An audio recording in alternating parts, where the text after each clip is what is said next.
Hey there, what is up you guys? I am Jerry and welcome back to the channel, The Chicago Griller.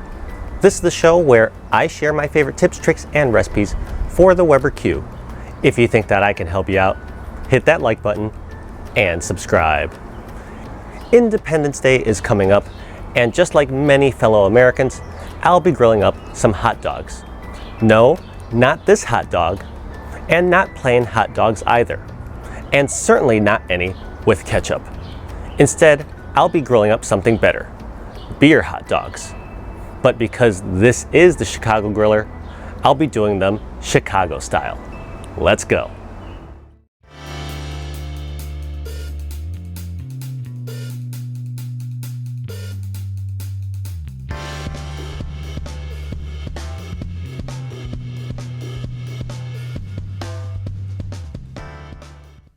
Today, I'm going to be grilling up this pack of Vienna beef jumbo beef franks, but you could use any type of hot dog that you like.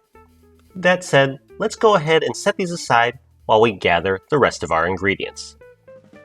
And this right here is everything you need for Chicago-style hot dogs. You've got your yellow mustard and some sweet relish. You've got some tomato slices, as well as about half of one diced white onion. Next, we've got some sport peppers. These are mildly spicy and sweet and vinegary. They're delicious. Follow that with a bit of an unusual ingredient, and that's some celery salt. And last but not least, we need a beer for our beer hot dogs. Today I'll be using Goose Island's 312. Which is what they call an urban wheat ale. Goose Island is a Chicago-based brewery, and 312 is the local area code. And now, let's grill. To begin, I'm going to grab a 10-inch cast iron skillet and lay that on my Weber Q. It's a tight fit on the baby Q, but it does fit. Now, I'm going to go ahead and grab that Goose Island 312 beer I had just talked about. Crack this guy open and pour this into the skillet. One 12-ounce beer isn't going to fill up your entire skillet, nor will it submerge your hot dogs once we get them in there, but that's okay. We just want to get a nice hot beer bath going. So with that said, pop the ignition to your grill and let this preheat up to a light simmer. Give your grill about 10 minutes or so to get to this point. And after 10 minutes of preheating, you'll see this is exactly the amount of bubbling and boiling action you're looking for. Adjust your gas knob down to medium at this point, and then go ahead and place each of your hot dogs into this hot steaming beer bath.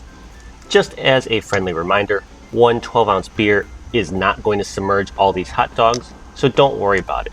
We just need it to parboil and infuse a little bit of that flavor into your dogs. Anyways, shut the lid and let your hot dogs simmer in this beer bath. Open the lid every 3 minutes or so just to give them a turn. You'll also want to use this opportunity to make sure your hot dogs are starting to plump up and firm up in the beer bath. And once you've done that, shut the lid once again and let these continue to simmer in that bath. After about 6 or 8 minutes, depending on how large your hot dogs are, we're ready for the next step. My hot dogs have plumped up very nicely in this beer bath and feel firm to the touch. So now they're ready for a bit of action on the grill grates. Find some room on your grill to lay these hot dogs as you take them out of the bath. Finishing these hot dogs off on the grates give it some nice sear, flavor, and texture. That said, you're going to want to turn your gas knob down to a low heat at this point, because otherwise you're going to risk these hot dogs cooking too quickly and splitting on the grill. Shut the lid and let your hot dogs cook for about 60 to 90 seconds, and then give them a little bit of rotation on the grill so that they get some even color and charring. If you look very closely at my hot dogs at this point, you'll see they are extremely plump, and some of them even have a little bit of a bulge in some spots. So they're getting really close to done, and I want to be very careful not to overcook and split them.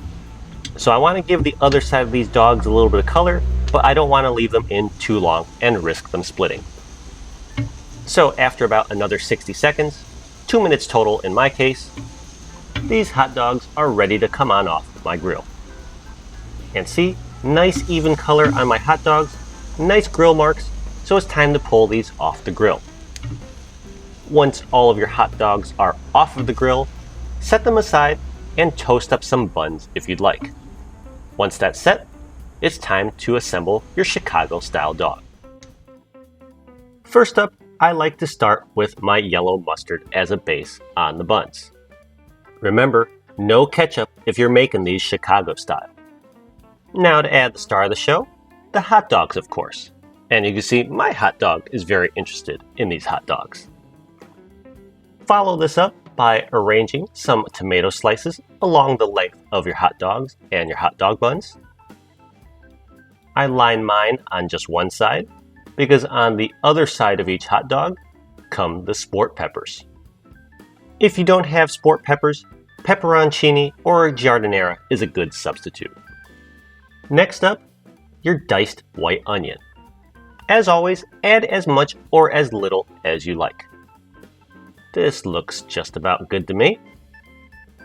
And next up, we're going to top this with some sweet relish. Some people might say true Chicago style uses that artificial neon green relish, but I don't think that's good for you, so natural sweet relish is good for me. And now finally, that last ingredient, the celery salt. Sprinkle this generously on your hot dogs. It's a great seasoning that adds a lot of depth to this overall dish. And that's it. That is how you can grill up and assemble Chicago-style beer hot dogs on your Weber Q or any other gas grill. This looks just as good, maybe even better than Portillo's. Give this recipe a shot and let me know how it turns out for you. I don't think you'll ever go back to plain regular hot dogs after this. Thanks as always for watching. Don't forget to like and subscribe, and I'll see you all again next time. Bye!